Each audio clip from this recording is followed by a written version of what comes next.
Hey, it's on me. It's on me. Listen, guys, thank you for joining us. It is a pleasure to be hosting with, shall I say with Kojo, Little Black Book 91. Just an assistant, bro. Okay. Oh, mate, and humble. and as you assist us, we assist you. This is Marriage UK, and we are honored by a wow couple. Oh, thanks. A wow couple who came upon our feed, Meet the Thorpes, and you have to watch their stuff. You guys crack me up. I'm not gonna lie. You crack me up. I mean, Yeah, especially during this time in a pandemic when we need to laugh. Yeah. You are very helpful in doing that for us. So we just want to attribute some of our mental health and give thanks to the Thorpes. Thank Seeing you. us through the past year and a half. yeah, and Little Black Book as well. You've been cracking us up a bit as well for quite a while now. Give That's a us compliment, wisdom. by the way. Yeah. Oh, you already know. You already know. I take it how I get it. That's it, man. Take it. And so here we are today. We're with a couple who I'm going to let them introduce themselves. Boy, does Little Black Book need to introduce himself, man? I Yeah. mean, you know, Not really. upcoming rising UK star. Stop. He it. sings, he acts, he dances. He reached Stop already. Okay, I Keep leave it going, there. man. Keep going. Keep going, man. Roll that stuff. Oh, should we keep it coming? Just keep it, man. Stay hydrated. Come on, keep going, man. Just kidding. And one day we'll do a little dance off online as well. See how it goes. Trust me. But I'm the wrong man for that. I tell you that now. Definitely. I'm the Don't worry, man. I'm the wrong guy. And here we are. This is Marriage UK. We help people navigate the journey of relationships and God and self through conversation, challenging conversation, deep conversation. And we will talk to people who are seasoned and unseasoned, married, divorced, single, Blended. Other. and there's another one in there. There's another Yeah. one in There's there. another two at least. People who are not sure, maybe. Yeah. Through those conversations, and we've got Meet the Thorpes, and I would love you both to just introduce yourself, and then we're going to throw some serious questions at you. Cool. My name's Adrian. My lovely wife Tara. We are Meet the Thorpes. We've been doing content creation for about Yeah. a year At the end at of the March. end of this month. Mm. And the reason we started it was because we entered into a pandemic, and during that first few weeks, I believe that we saw a lot of people that were going into depression or just feeling down. One day we sent it back a little video, and there was like, "Oh my days, Skit. yeah," and there was like, "Oh my days, you brighten up my day." Mm. I was like, Yeah. "Oh, well, let's send it around and see if we can do the same to other people." And then, boom, we just thought, "Cool, let's start up an Instagram and YouTube channel," and then boom, now we're here. Yeah. I love that. So you use the pandemic for your good and for the good of others. Apart from what you've done with the pandemic, what has the pandemic done to you? It's a good question. Yeah. I think the pandemic, I was in a really comfortable position. I was working for a really good, reputable estate agent. I was earning big, good money. We had 2 cars in our household, and I was living my best life. I always say that, what do we call ourselves? The dinkies, double income, no kids yet. So that's like us. We're the dinkies. We ain't got no kids yet. We're living our best life with, our finances. And I think the pandemic kind of put everything into question, because I had only started that job or changed my role because I was working in the same business for 2 years and then changed my role. I think, what was I in the role for 8 weeks? And I could have lost my job. But by the grace of God, they kept me on. Yeah. So I think being stuck in a house with someone 24/7, It can go either 2 ways. yeah, it was either we were going to kill each other or love each other even more. So I think for me, it kind of made our marriage even stronger. Yeah. And For me personally, it solidified.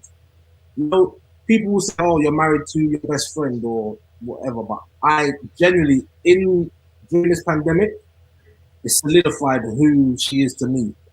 She's not only my wife, she is my best friend. And it's strange, but I know there's loads of couples that I've spoken to and that I know of who they can't spend a whole day together, let alone the last year. You Yeah. understand? So, Yeah. yeah. It definitely wasn't all roses. Let's not Oh, get no, it twisted. It definitely. wasn't Yeah. like daisies and roses every day. Like there's been days where I'm like, I want to strangle you. Do you get what I mean? But I think it kind of That's real. it strengthened us, and it helped us a lot, I suppose. Yeah. And especially working with someone, like being in a house with someone, and then working with someone when they can't get the words right for the skit, or they're not showing the right facial expressions Or and you stuff. can't be bothered. Yeah. They're like they're so uppity, and you're like, no, just chill, relax. But I think even more so, probably I lost my manager in the pandemic. Yeah. So him having to be with me and having to work on Meet the Thorpes was very difficult. Yeah, so that even strengthened us even more. Yeah, that was a trying time because we was even staying in the hospital. I was sleeping in the hospital, for what, a couple of weeks? About 3 weeks. But yeah, it just showed us, it allowed us, it's like knocking away a rock and finding a diamond in there. So we've knocked away the rock a bit, and we're seeing like these little glimmers, and we've still got more knocking to do. But it's done well, yeah. That is beautiful. I mean, the pandemic has been the sickle, you know what I mean? That's an old word, isn't it? That's a King James word, but it's like a moon-shaped tool that has just gone through what used to kind of lash wheat and separate wheat from the tears. Do you know what I mean? It's gone through and just been like, you're still standing, you're still standing, you're still standing. That's how the pandemic has felt for many families. Do you know what I mean? It's been testing your ability to stand. So I'm glad you guys are still here. But you know, today we're looking at endurance. So first of all, tell us how you met, summarize your journey so far, and then we're going to get to why we're talking about endurance. Tell us how you met, your summary, and we're going to hit endurance straight after that. Cool. Tell the truth, man. I'm going to go first. I tend to tell the truth. I tell the truth of what happened. You tell your truth. Okay, so basically, I was very close with his cousin, and she brought me to church one day, and I went into a church, and this church is like one of those old Pentecostal buildings where the women wear, you know, the cloth on their head, and, you know, it was very like choir, Baptist, Atlanta type church. So I walked in and, you know, as youth do, around 14, 15, you go into another room and leave the whole church service. And there was this guy with an afro and a massive puffer jacket on in the heat. And I was like, who is this guy? Like, where's his mother? Why is he not hot? And my first interaction with Adrian wasn't great. He was very rude, very aggressive. That's my guy. I just didn't like him. He was like, give me your phone. He was prank calling people. And I was just like, who is this guy? Anyway, I kind of just dismissed him and went about my life. I mean, I was only 14 years old. And then I came back to church maybe, how long? 3 months. Maybe 3 months later. And this time I got the head tie. That what? The what? The head tie. Okay. So I came in, and no one I know this sounds so dumb, but as I walked in upstairs on the first floor, I opened the door, and there was like this what's it called, stained glass in the church, and the sun shone right on this person. And as I walked in, it was Adrian, but I had no idea. And then I was like, hold on a second, who's that guy? And he had a haircut, this cream Pierre Cardini jumper on, these trousers, and I was like, no. And the only reaction that I had was to slap him in the back of his head. Yeah, I was thinking, because I didn't know what to do. I was like, who is this guy? That's love. But, that's love. Yeah, that's how we met, and we've kind of been stuck together ever since. Pretty much. Yeah. Pretty much. Yeah. That is not often we get one person giving the true account of what happened. So that's amazing. That's a testament. Pretty much. Yeah, that was it, man. And then 14 to 31. Yeah, it's been a journey. It's been a journey, yeah, for sure. So how long have you been married? 8 years in this May. Yeah. 8 years this May. Why would we? Because I remember speaking to you on the phone initially. why would we want to talk about endurance, and why did that come up, the topic of endurance? And maybe in the light of your story, I'm guessing that was an important issue, because guys, just before we go into that, I don't present the topics to the guests usually they come with them, and it's stuff that's meaningful to the guests. And so I loved when you said it. It was the first thing you said, I think. You said endurance. Yeah. What does that mean to you, and why was it important for your story? I think when we got married, we had been warned, we had premarital counselling, we had it all. But I think we had like these love goggles on, and we couldn't see past, I just want to get married to this person. And I think when we got married, we were very shocked at what it was. I didn't like him, he didn't like me. And I remember the day after we got married, I called my mum and I was like, what have I done? Hold on. What do you mean you don't like each other? What you mean when you was engaged? My gosh, on the block. No, we got engaged. We got married. We got married. Like, it was, we were doing the things that we thought were necessary. So we were following what everybody was telling us to do, but also we weren't digging deep enough, if that makes sense. So I know. So when you say you didn't like each other, when were you talking about? So listen, the week of. Yeah, the week of, I woke up. The next day I woke up and I said, Mum, I don't know why I've done this. I should have listened to you the whole time. This I don't know why. boy. Because you know what it was? It wasn't necessarily the thing. I realised that, I'm actually married. I'm actually somebody's wife. There's responsibilities that come with this thing. Even though under preaching, we had all the premarital counselling. Our pastor and his wife are fantastic. Like, literally, they warned us. They were like, listen, you do not get married. Nobody's ever ready for marriage, but you can only prepare yourself so much. And he was like, listen, you don't jump into this because you've made a covenant with God. So the only way out is death. That's the only way out of this thing. And the next day, I woke up. It was the second day, because you went back to work on the second day. I woke up and I called my mum, and bearing in mind we only lived down the road from my mum, and I called my mum crying. I was like, Mum, I shouldn't have done it. I shouldn't have done this. I wasn't ready for it. And even looking back at our wedding video, when we were meant to be saying our vows, I was giggling with my maid of honor. I wasn't even taking vows seriously. I was like, oh my gosh, my hair looks so pretty. Oh my gosh. And then it was like, what kind of madness is that? Like, what kind of madness? So I didn't prepare myself. I wasn't in my word enough to be a wife at all to this man.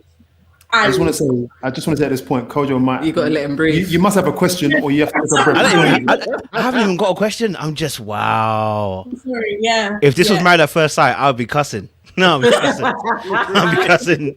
I'll be having 4 or 5 videos on one person. But carry on, sis. You're doing bits. Mm-hmm. It was it was. For me, it was a strange reality. I've known her for so long. Yeah. Wow. I thought I really knew her, but I've never lived with her. Never lived with any woman. So to now come into her house, I've got bad habits, she's got bad habits, and I'm like, well, I've been like this for ages, and you've been like that for ages, but I haven't noticed these things. And now there's certain things that I expect and I want, or that I envision as a married man that my wife would be doing, or that I'd think would happen, and it just wasn't running. I'm thinking, what is going on there? Maybe I'm doing something wrong. Mind you, now at this point in my church, there's not that married couples. It was 2 married couples. No, 3. There was 1 married couple my age. The other 3 couples were older. So my pastor, the assistant, and an older person in church. Now, at that time, I was like, no, I ain't trying to go and tell people that I'm struggling. We've only been married for a year. I'm not, as a man, it was proud. It was pride. I'm not going to go to his brother and be like, yo, you know what? Big man. How it was. Because, my thing, like, this is the kind of mad one that. So I thought, I'm just going to internalize everything. Wow. I didn't want to tell my friends, my best man, my groomsmen, because I didn't want to put a bad light on my wife, because I made the decision to marry her, Yeah. So I'm thinking, I need to fix something. I didn't know, or at the time, I didn't think it was me. I thought it was her. So, which brought up a lot of hostility and issues and anger and resentment and so forth. And this thing carried on for 3.5 years. And then at 3.5 years, we were like, done. Like, I'm done. I don't want this no more. About your business. I'm not doing nothing for you. I'm helping you. So as far as I was concerned, I was married to a man that couldn't protect me or cover me. So I was like, you're not going to get the respect you want. Like, it's not going to happen.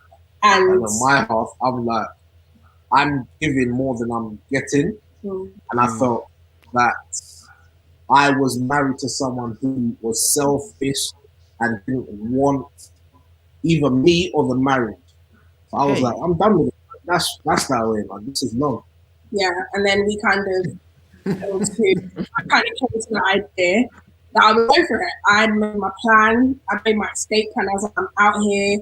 You know, we had infertility issues in the first couple of years, and let me know why I was like, oh God, this is why you didn't give me a child, because you knew we wouldn't work it out. So now I haven't got an extra baggage. I can like drop 40 pounds.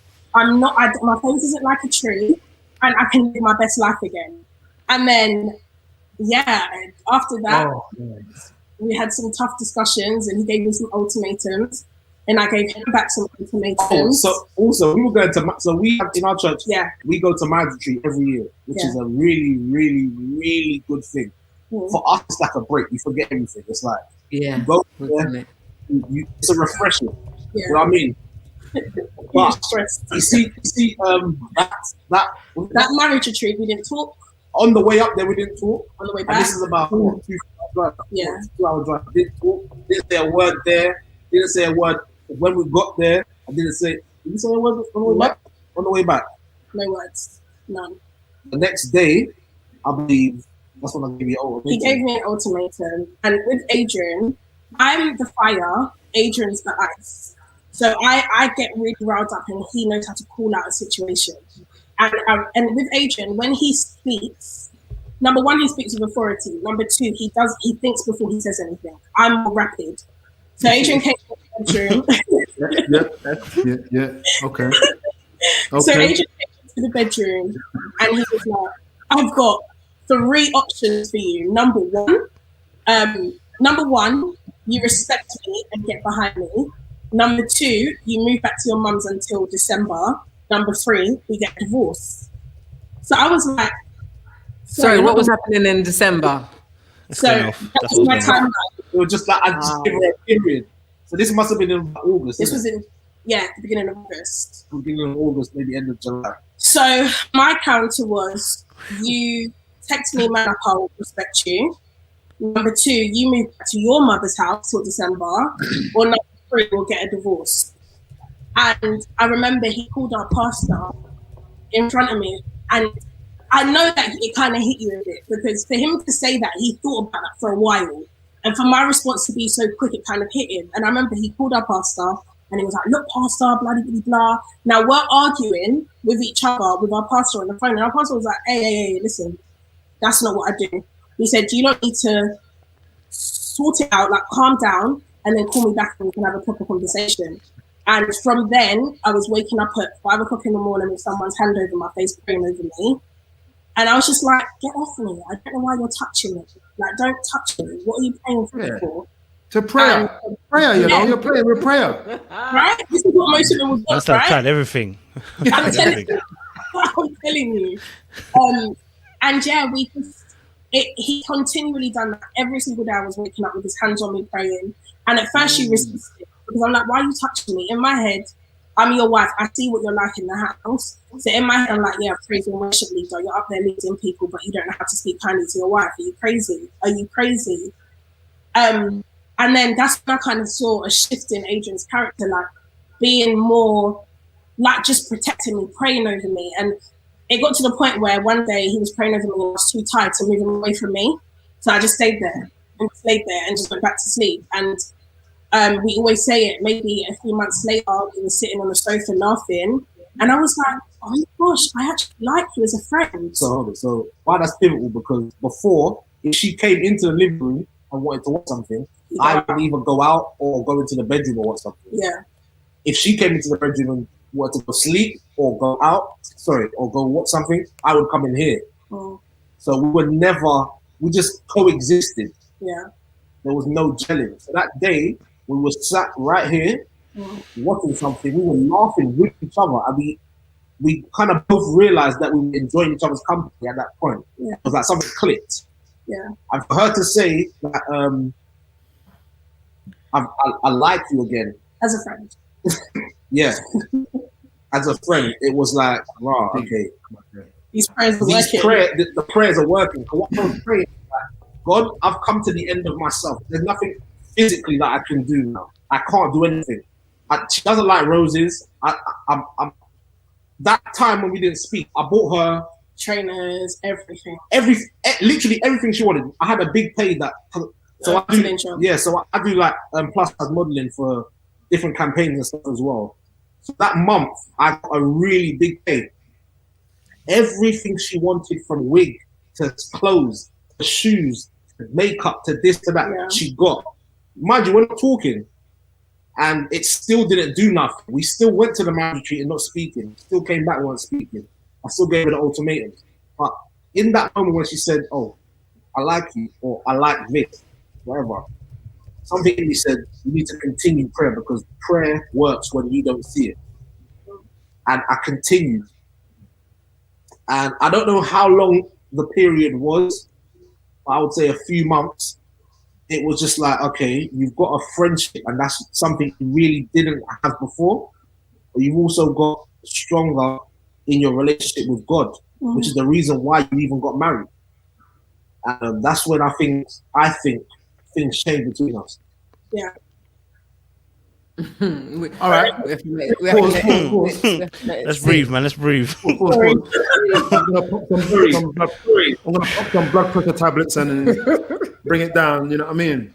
Get some ice. Sounds like war. Oh my God. Yeah. Sheesh, give me a minute. You see, when I spoke to you on the phone, you never told me you was coming like this, because I didn't know you had this going on. Yeah, man. I would have broke it down in like 4 parts more.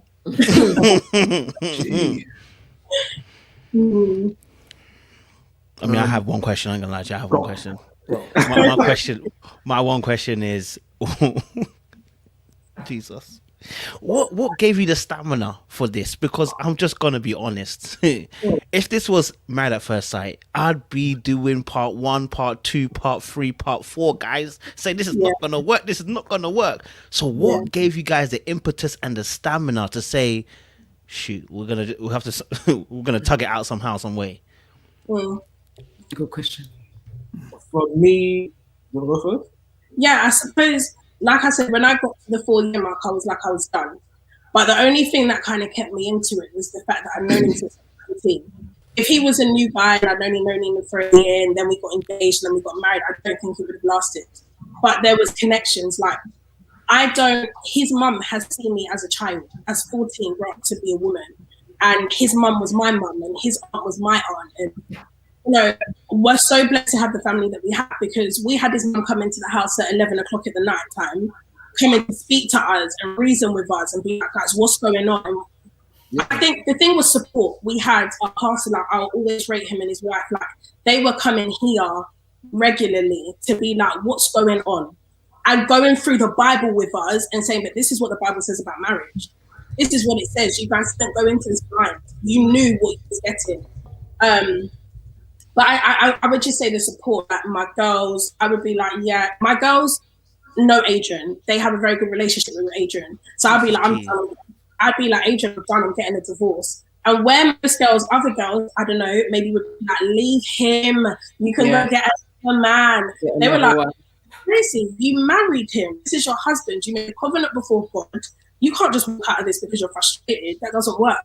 So I had in one ear my pastor, his wife, my mum, Adrian's mum. In the other ear, I've got my friends, and I've got this man praying over me. So for me, that's what it was. I don't know about you. So for me, longevity, in just first knowing her for that period of time.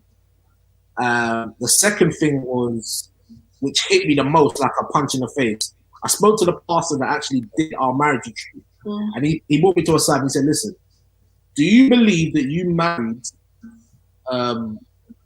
your wife on accident? And I said, no. Do you believe that you got one of God's most precious things? And I said, yeah. I kind of paused and I was like, yeah, I have. And he said, so I'll just leave you with that. I went home and I thought on it, I pondered. I said, I've got a responsibility. This is one of God's finest designs. This is one of God's most meticulous designs. It's the most thing that I can have. You understand? So when I've had the privilege of putting a ring on it and saying, this is my wife, and I've made an agreement to God that I will do the best that I can for her. That's what I realized. I said, no, I've got to do this. I have no choice. I have no choice. Like, you know, people say failure is not an option. I'm saying there is no failure. It's you keep going. You keep striving, because when I come to the end of me, there's always God. There's always God. And after that, this is why we're here. This is why we're still here. Yeah. I'm telling you, if I didn't resort to things spiritual, would have been done a long time. Oh, long time. Long time. 4 years ago, done, finished. Long time. So what you're saying is that you had a supportive network around you, like a village around you, a family and good friends with wisdom, and who had your heart in their hands, and you also had a God who you were accountable to, which made you also see your own intrinsic value and the intrinsic value of your partner, where you said, you know what, you're made for me, we're made for each other, and you're specially made, and so we're going to stay in this. I think when I was thinking about endurance, I wasn't expecting a story like this. We have a saying with This Is Marriage is, love never fails, stay the course. And we also equally say that there is no fire exit. So we're going to bun up in here. And that means that, look, we're gonna have to fix it, or we're both gonna burn.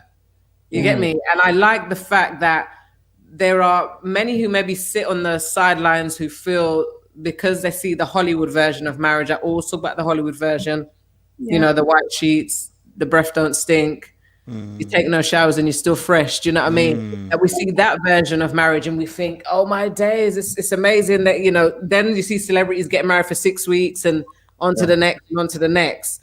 There is no examples of endurance.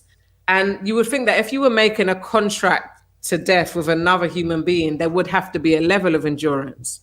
Equally, like you see particular bills of people maybe running endurance races. I'm not endurance built, so I don't do it at all.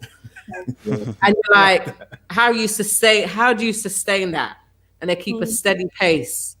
They keep their eye on the pacemaker. They're not watching anybody else. They're keeping their own pace. You know what I mean? And I love the example that you've given here, that you've said, look, you've gone through the rough.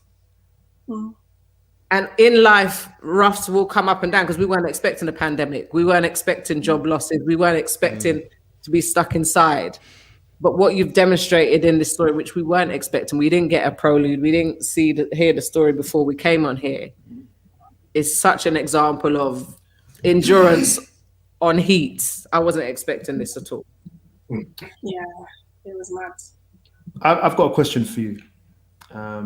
Were you distracted by what you saw in other couples? Oh, yeah, man, I was. Maybe not so much you, I was, man. I had an idea of what this thing was going to look like. I had some friends that got married before me, and then it was like... So I would say that, personally, I come from a background where my mum has always gone over and beyond to ensure that I have the best education, I have the best shoes on my feet. What is the bill? When I started working, my mum was like, keep your money for yourself, I'll still pay your bills. Like, this happened for a long time. Like, so when I got married, I expected a certain happen in my life. Like, oh, what, I have to go to work? No, I'm going to be a housewife. Housewife for what? Like, we're both young. Like, we're both working and grinding right now. And I suppose for me, I feel like I didn't see enough couples I didn't see any couples really that were like, man, this thing's hard.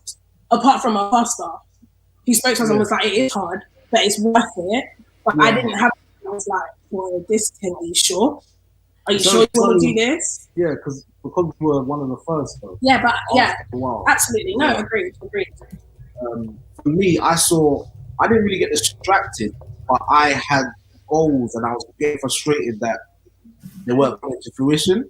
So I had like 5-year plans where I'm saying, come on, let's both of us grind it out. Let's do this. Let's buy a yacht. Let's do that. Let's do this car. And it just wasn't happening, or it wasn't happening as fast as I wanted it to. Yeah. So yeah, I wouldn't say other couples distracted me. No, not that kind. Okay. Yeah. We all spoke about the grass being greener, innit? And then I said, you know, you don't know if it's astroturf over there. It's just that when you see it, when you have a peep over, it's green, but you don't know the texture. Do you know what I mean? Yeah. And so it is about focusing on your own garden. And I have been in that place where you've been, Tara, where it's like, oh my days, she gets a hug at, you know, his hands ran her in the service, or, you know, they look happy when they came in the door.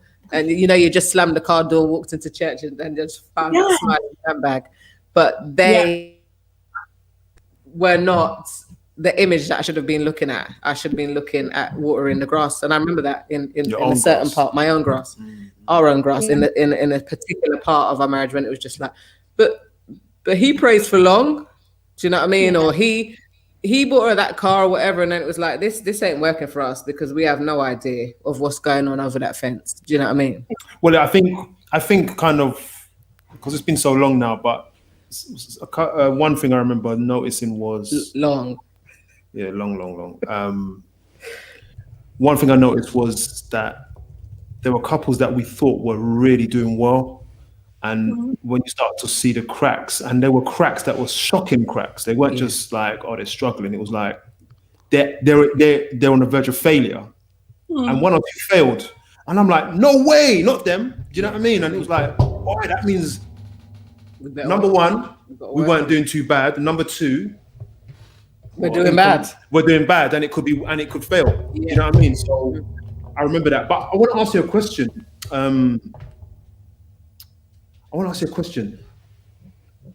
How did you become friends, and how do you rate friendship in your marriage?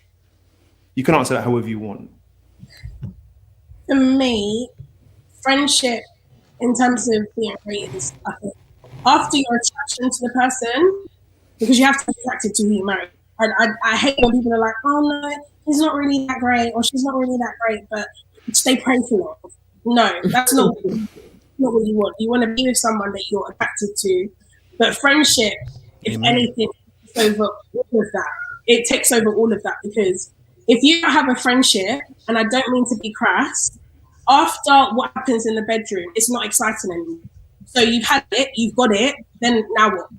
Now what? Who do you run joke with? Who do you spend your time with? So for me, friendship is the most important thing, because like I said, I'm fire, Adrians, the ice and the water. So even today, we went out shopping and he got charged, his card got charged for some delivery plus thing. And I'm like, I attacked straight away. And I'm like, it's not me, like a type, it's not me, it's not me. And I'm like, why do you think it's me? Why do you think it's me? And he's like, hold on a second. I didn't say that. So after I've railed on for about 10 minutes, I've gone to Deliveroo and I'm like, oh my gosh, Deliveroo Plus is connected to Adrian's card. And I'm like, oh, I'm really sorry. And then after that, it was just like, it's cool. And then we start running joke again. Now, if we didn't have a friendship, what would that situation have been? It's very small, but if we didn't have a friendship, what would that have been? So friendship for me, it's like 90% of the relationship for me. Interesting. Friendship for me is rated on sacrifice. So this goes beyond me and Tara, any of my friendship. So all of my friends, I need to feel, or I need to know wholeheartedly that you're gonna sacrifice for me, and I'm gonna do the same for you. And I get that with my wife. So as she said, there's been things what's happened in our relationship, or even my personal life, where she supported me, and I've tried my hardest to do the same with her. Sorry, just to interject, even what he's saying, I have to agree, because my nan passed away in October, so 4 days before my birthday, he passed away. And when I obviously I knew that me and Adrian had a good friendship and a somewhat good relationship. But when I knew this man was coming to the hospital with me, and he was sleeping on one side of my nan, and I was sleeping on the other side of my nan in a global pandemic where either one of us could catch COVID, I said, that's mad. That's a friendship where he will lay beside my nan who is dying. She can't talk. Her eyes are like open. She's not moving. We're just waiting for her to pass away. To know that he could stay with me, that goes beyond being a husband. That's like a ride or die best friend at that point. So I agree with what you say in terms of sacrifice. Yeah, absolutely. Kojo, I don't know if you have any questions. I don't know. Listen, bro, it's very rare I'm shook off, but today I'm shook off. So, yo, the story shook me all the way up, bruv. You know what I'm saying? To my core and my pecs. You know what? I want to ask a question. As you know, so I want to ask a question because obviously this is about insurance. Yeah. So I don't want details. I just want your answer in terms of how you overcame a moment, because I heard the word infidelity, and let me be very frank with you. This word shakes me to my core and being. So I want to know, how did you enact a forgiveness? I don't need to know who did it. It's not important. But what's important is how you managed to move past that point, because the thing was already bad. Then we had infidelity in there too. Like, this is, for me, I'm listening to him like, blood. At this point, Bro. I think it's infertility. Oh, I was gonna say. Right, I was like, listen, this thing is really deep. Okay, infertility, my bad. Okay, so I can kill that question. Okay.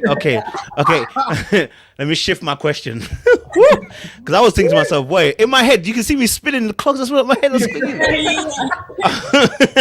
I was like, damn. All right, my bad. So infertility. That's also actually a really interesting topic, just because I've seen it in my family and how it's driven a marriage apart to someone else going elsewhere, basically. Wow. How did you guys manage to also work around that issue? Because that's a big one. If one party wants it, or even two parties both wanted it, it can drive people apart. So how did you guys manage to stick like glue in that moment? In those moments? Just to let you know, before you answer, we've got an episode dedicated to this topic as well, coming up in the next few weeks. So, but please go ahead and answer. I think for us, luckily, we were past the 4-year mark. So this is when we had dedicated ourselves back to the marriage. I talked to myself. No, actually, the beginning is where we had the infertility, right? Yeah. So I'm talking about two different bits. Yeah. So the infertility bit, I mean, to be fair, we wanted kids. I mean, when we got married, I didn't want no kids. I was like, I don't want children. I'm selfish. I just like my own time. Trust me. Whatever. That was me, right? Then I'm with you. I'm like, oh, hold on. Our close friends are having kids. Wait, we had a 10-person bridal party. Yeah. 10 groomsmen. She had 10 bridesmaids. Every one of them had you. Ooh. Some of them are their third. Yeah, absolutely. Right. Yeah. And we still didn't have one at the time. So we decided to try friends. And to be fair, I have to thank God that we didn't, because I feel like we was trying to stick a plaster on something, because we weren't good. We weren't good at all.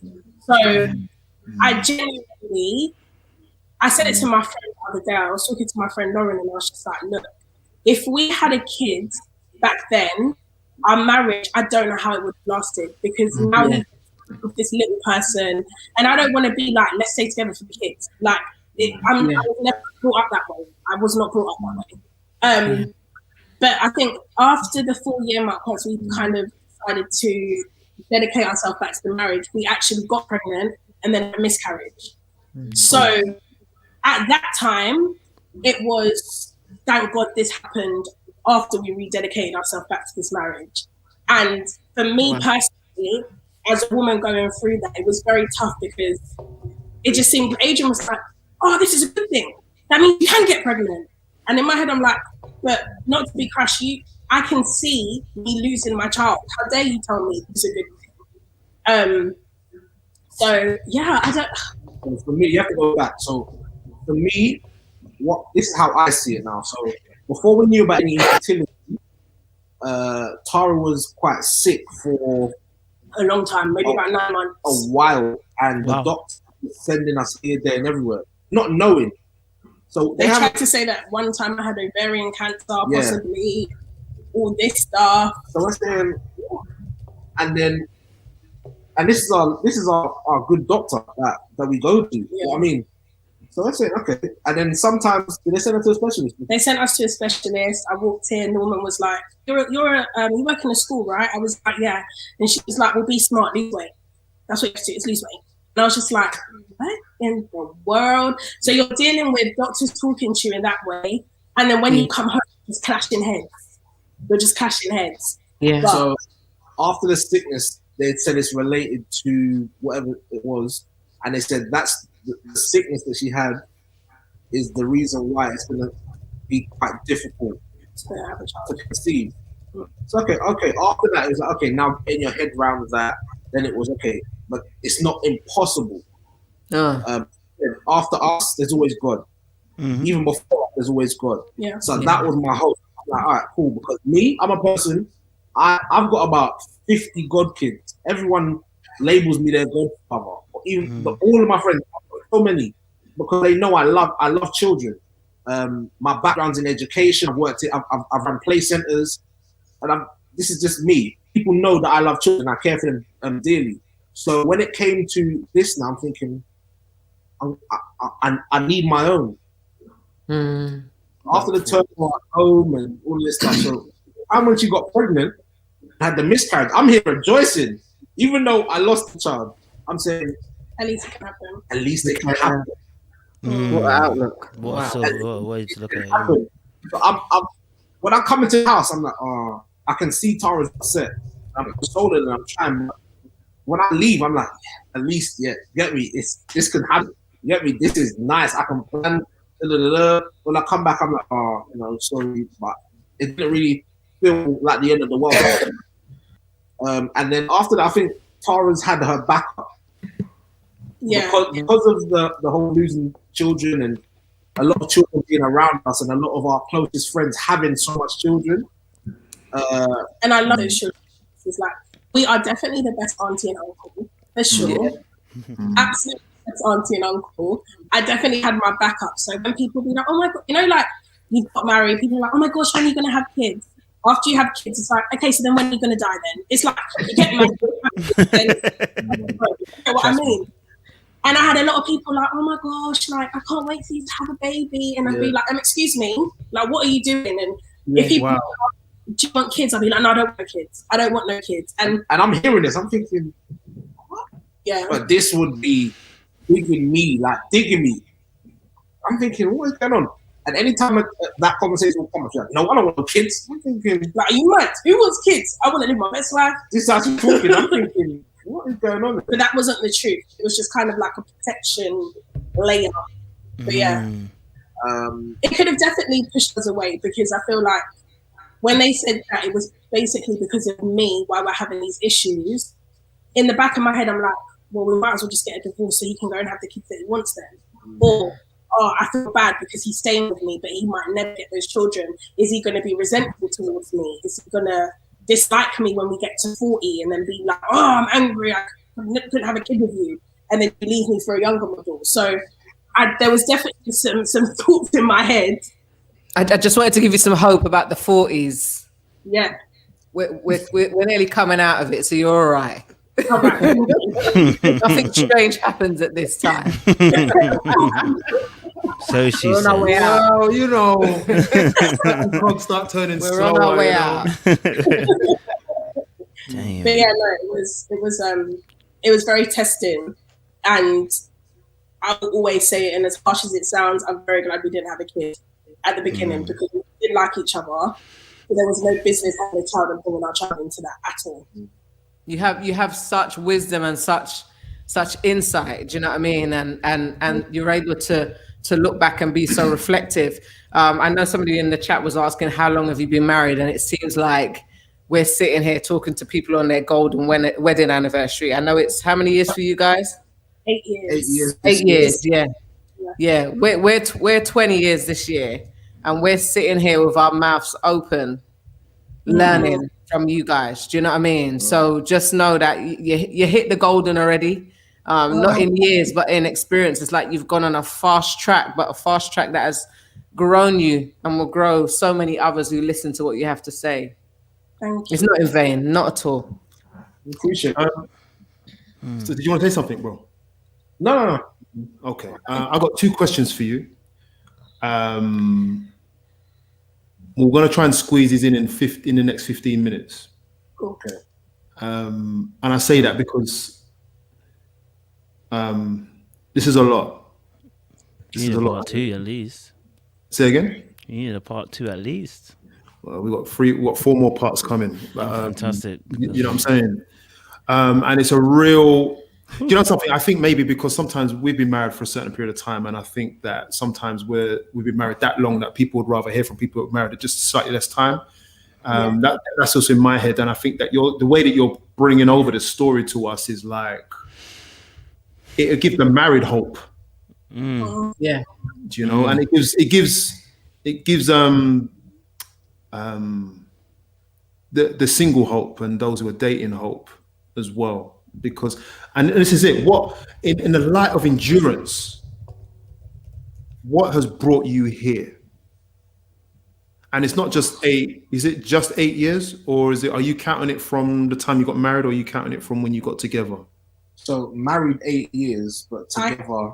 Well, we got together. I count it from marriage because that's all that matters to me. This is new. This is new. We were together from 14 and we had some breaks. He decided to go to Jamaica. I was like, I'm breaking up with you because I know what you're going to do. And then I was like, I'm in Bristol. I'm out here living the uni life. So I count everything from marriage. Everything is from marriage. All right. So I guess, Adrian, you're going to have to count it from marriage now. Okay. So what brought you here? What would you say the reason why we're here is because of this or that or who? For me, I really don't want to sound like, people are like, I don't want to sound super spiritual. I genuinely don't want to come across like a type of way, but I have to say it. The only reason why I'm still here is because of God. If it wasn't for God, I would not be sacrificing daily to ensure that He is okay. I wouldn't be putting aside the things that I want to do to ensure that He's good.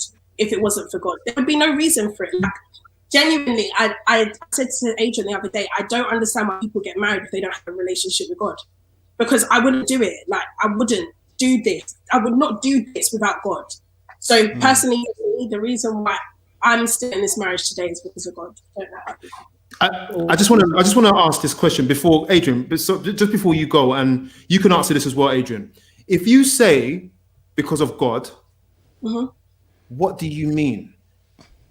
So my relationship, for me to believe in God means that I believe in marriage. So I believe what's in the Word of God. I don't navigate from that. That is my A to Z. So if I want to navigate through life, I open that book and I read through it. So I wouldn't, the only reason why I can become selfless is because Jesus made himself selfless. The Bible talks about, God is married to the church. He's married to the church. So he's shown me what marriage is like. So if I've made a covenant with God to be married, bearing in mind there's 3 people in this marriage, me, Adrian, and God, then I have to emulate what I see. I can't divert from that plan. So I can't, if I know that my marriage is workable and the Bible talks about you forgive people 77 times 7 or whatever the number is, then that's what I have to display in my household. I don't want to. I'm the biggest rebel. I don't want to do this. If this is what God is telling me I should do, then this is what I do. But the only reason I can do that is because I have an intimate relationship with God. And that's not being at church for 2, making sure I'm on stage for 3, making sure that I pray 2 or 3 times a day. It's me having an intimate relationship with God. Yeah. Wow. I love that. That's what it is for me. So for me, the reason I think why we're here myself is God is love. And before I love Tara, before I love myself, I love God first. I love God. Trust me. I want to say that love is sometimes it's unexplainable. the love that I learned through loving God is I have a love for myself. I have a love for my wife. I have a love for others, family members, friends, strangers. That love runs deep. Whatever relationship it is, it runs deep. So for my wife, the Bible says love is kind, love is patient. All of these things, anyone watching this live, you can read in the Bible what love is. And I've had to adopt those things and put it on my heart for this woman here. And when I do that, I take it serious. Marriage for me was not a season or a spur of the moment decision, or it wasn't for a period, it's for a lifetime. Now, my lifestyle is a Christian. I'm a Christian first. Christian man, husband. So in order to fulfill those things, I have to go to God first, and everything falls underneath that. And this is why we're here. There are couples that have been together for many years, longer than us. Like I've got an uncle and aunt who have, to me, seemed like a successful marriage. They've been together 50 years, and I mean they're not religious, and it can work. But I'm saying what worked for us is the relationship that we have with Jesus individually and corporately. As Tara said, our relationship is all about me, Tara, and God. When we leave God out of it, it's a madness. It's mad. This is where you saw us when we spoke about divorce. It's when we spoke about not liking each other, not knowing each other, not wanting to be around each other, having resentfulness, anger towards each other, can't even look at each other. How can you go on a 2-hour trip and not say a word? It doesn't make sense. It doesn't make sense. We're not enemies. Yeah. So without God, there would be no Meet Thorpes, there would be no Adrian and Tara. It would be Adrian, then Tara. You know what I mean? So I attribute everything that we've got, everything that we are, every being of us is attributed to Jesus Christ. Yeah. Hands down. Yeah. Yeah.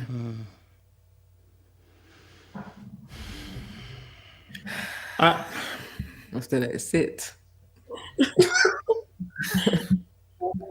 And we don't ever like to portray ourselves as, oh my gosh, 8 years married, follow a rule book. Like, it's never that. Like, we've not arrived. We're nowhere near it. You guys are what, 20, 21 years? Yeah, but still years? not arrived. Still not arrived. Right. So because still you are continuing to learn the person that you're with. Every day you're learning something new. So it's never a thing where it's like, oh my gosh, our marriage is perfect. Nah, this thing's hard. Like, this thing is hard. 100%. And all we've done is, I remember my friend Tosin told me this really good analogy. And I was like, Tosin, what's marriage like? And she was like, whatever you put in is what you get out. So if you don't pay money into your bank account, you can't withdraw money. And all we learned to do is make regular deposits into our account. And that's it. But when we're not out here, like, what we do, like, we're perfect. No, this is just what we've experienced. And then our pastor said, those times when you are maybe arguing and you haven't invested, when you go to get it out, there's no what's the word? Overdraw. No, for them happy times, them happy places that you can dig deep, but you haven't invested in nothing. So when you haven't invested in nothing, you try to you're getting nothing to put in. So it's like, where do we start? Just a quick question, as a side question, before we ask you a couple of reflective questions, right? Is your pastor an example, him and his wife, are they examples of a good marriage, yes or no? Yes. 100%. No, to me, I think personally, I say they're examples of a great marriage. Yeah. Because my parents were married for, at that time, how old are you now? 32. 32, so 34 years. Yeah. I think they had a good marriage. That, it's a good marriage, but because I'm their child, I see it a bit different. Looking at my pastor and his wife, seeing them in and out, having a friendship with them discipling us, them investing into us closely because we're on ministry. I would say they've got. When we started church. Oh yeah, there's I went to church because I thought Adrian was linking another girl. That's the reality. That's the only reason. Bullet. Jealousy. Bullet. I was like, I don't understand why you're 24/7 to intercept. Yeah, like I'm not hearing it. And then one day he called me and he was like, just let you know, we're not sleeping together no more because I don't want to drag you to hell. What? No, I'm coming to your church. So this is when I got saved. That's for another. That's for another one. That's part 2, yeah. Freaking hell, man. When the church was still very small, so we got to spend that time with our pastor, and you know our church has grown, so some people aren't that blessed to have that opportunity. But for me personally, the only marriage that I'd seen long was my nan and my granddad died, I think 16 years before my nan died. But even then, they were just fiery pepperpot Jamaicans. Do you know what I mean? Like, she cussed him, he cussed her, and stuff like that. So that was the only really successful marriage that I'd seen. So now that I'd seen my pastor and his wife, and there's God in it, oh, this is what it's like. Okay. So for me, they were such an amazing example of what marriage is. And yeah. Why did you ask that question? Because I'm trying to make sure that, and we can't do it in an hour, but I want to look at the points of things that support success. Yeah. Because I can't honestly say that we saw any examples of great marriages, and this is why I think I said it on a couple shows back. You have to, yeah. That you need a pastor who, if he's going to counsel, he's going to be and I'm talking about a pastor that's older than us, yeah. So obviously years ago when we were looking up, we didn't have many pastors who were examples. Not that they were, we just didn't see it. They weren't around. We were around a lot of pastors, but you just didn't see that authenticity and connection. Yeah. So it's like how we made it. I mean, we just worked it out. You know what I'm saying? But it's good to have that, because you've mentioned it a few times before. And if you ever get counselling, guys, in my opinion, get counselling from someone whose life emulates the thing. Yeah. As opposed to just saying, I'm going to my pastor. You know what I'm saying? That's it. Oh my day, Coach. I don't know if you have any questions before we hit this reflection. No, you're good. Listen, I'm good. I need a part 2 so I can. Still recovering, man. Still recovering because there's a lot still.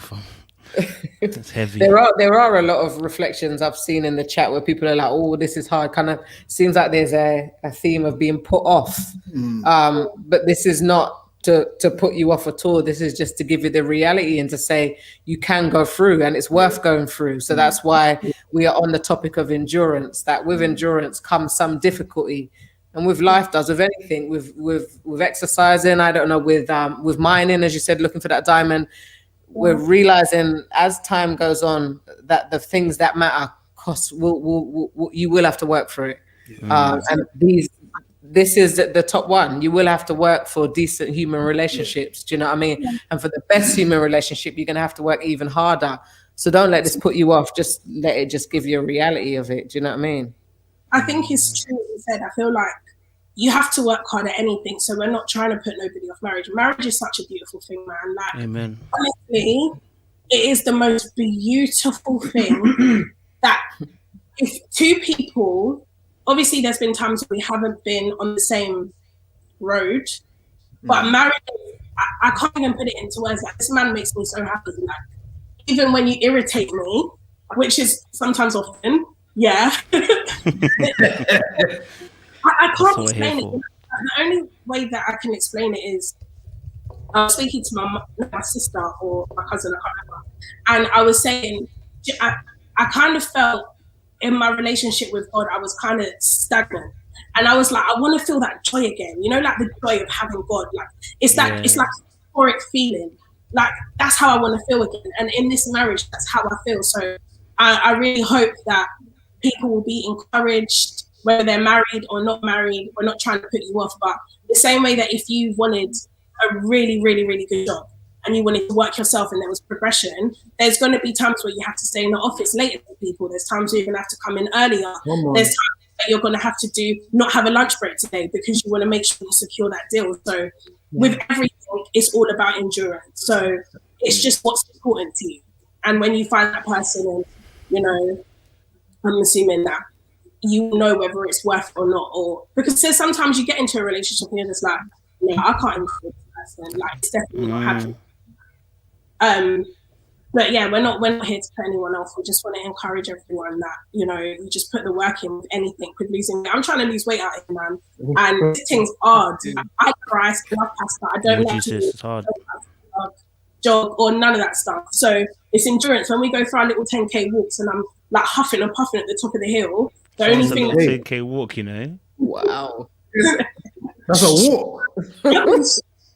When I get to the top of that hill, the only thing that keeps me going is knowing, oh my gosh, I don't want any more health concerns. So I keep going and I keep enduring on that walk to ensure that I'm gonna give myself the best life expectancy I can. So if it's to you, you endure it and you'll push through it. I love that. I love the way you concluded that. And I'm going to bring you right into our reflection. The reflective questions we have are not long. They're short statements. We want you to finish it each. So the first one is, I am. I'll do you first, Tara. I am. I am.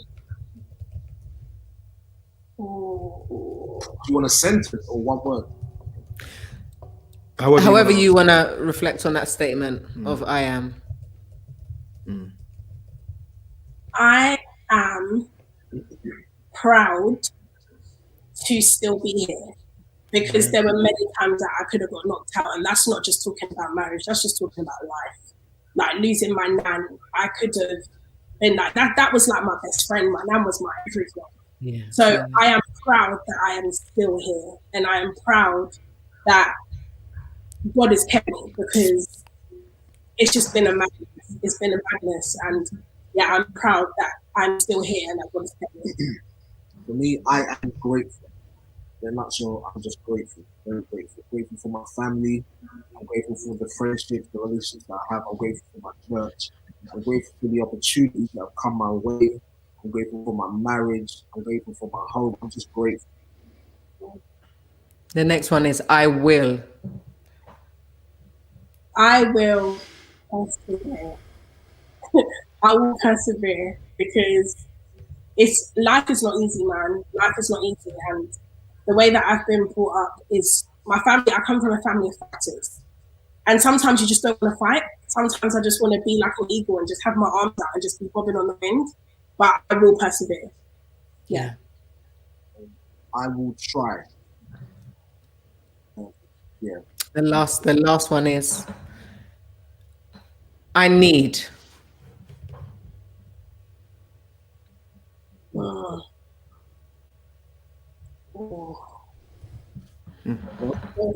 I need hope. You need hope.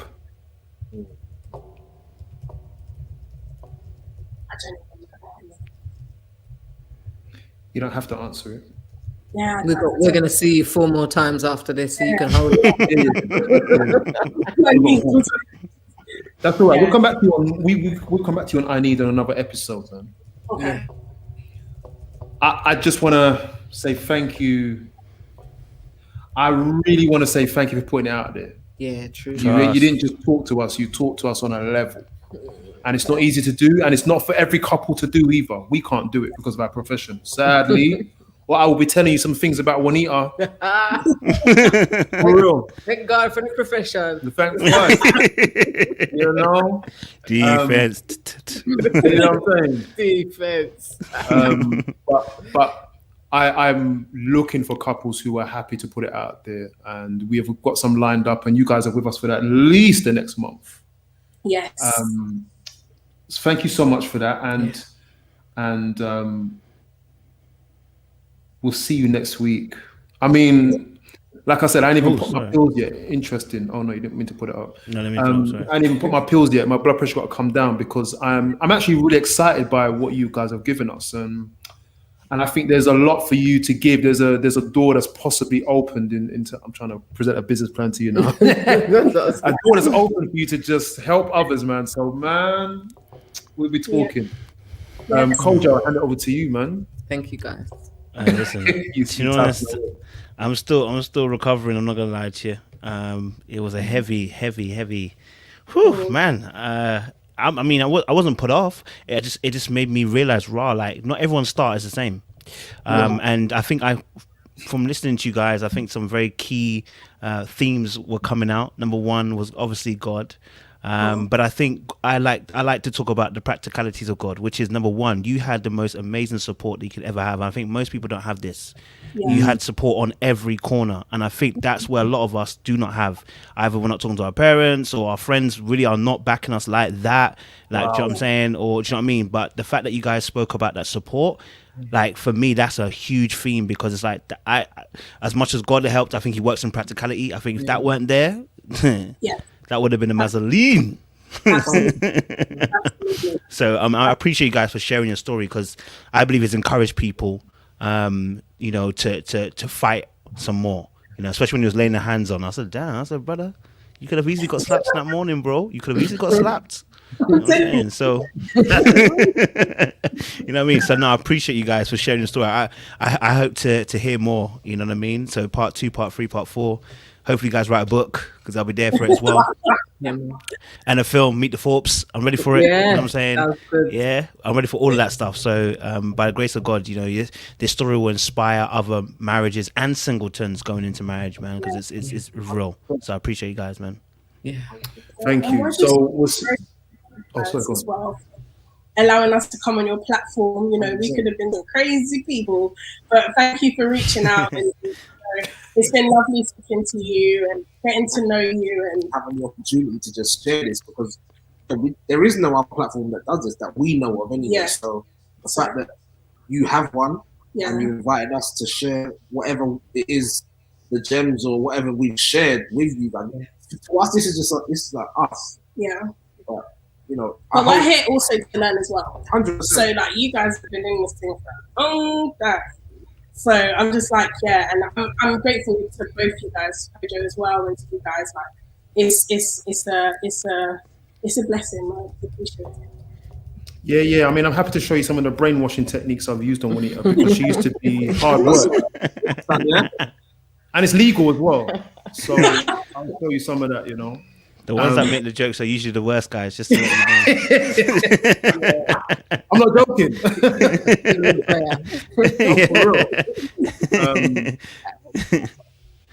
You say something. Don't take a medication right now. She's like, I laid hands for real on Curtis, don't worry. Proper hands. But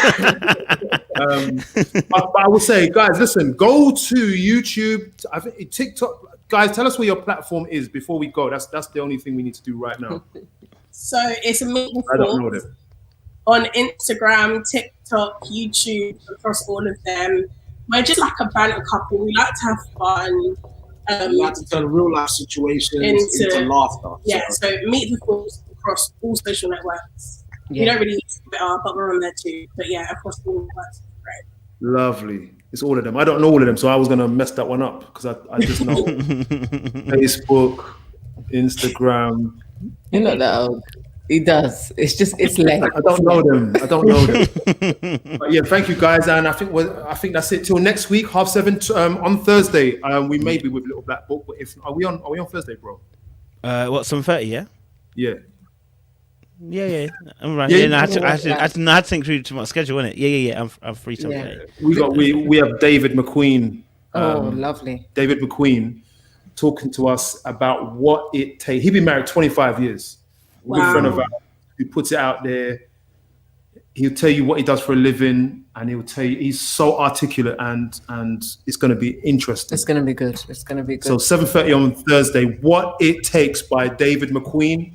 Look him up on Instagram at David McQueen. Yeah, somebody did ask the question. They said they were just curious, do we host discussions like this with single men and women? Of course we do. Yes. So check us out on what are our platforms. This is Marriage UK, YouTube when it's late. Instagram. And Instagram, This is Marriage UK. So we will answer your questions there. And listen, do Little Black Book, myself, and Meet the Thorpes. The honor, please. It would be an honor if you would just like, share, and subscribe. Yes. Please. Amen. Kojo, thank you so Amen. much. We'll see you guys next week or on Thursday. God bless. See you guys. Bye bye.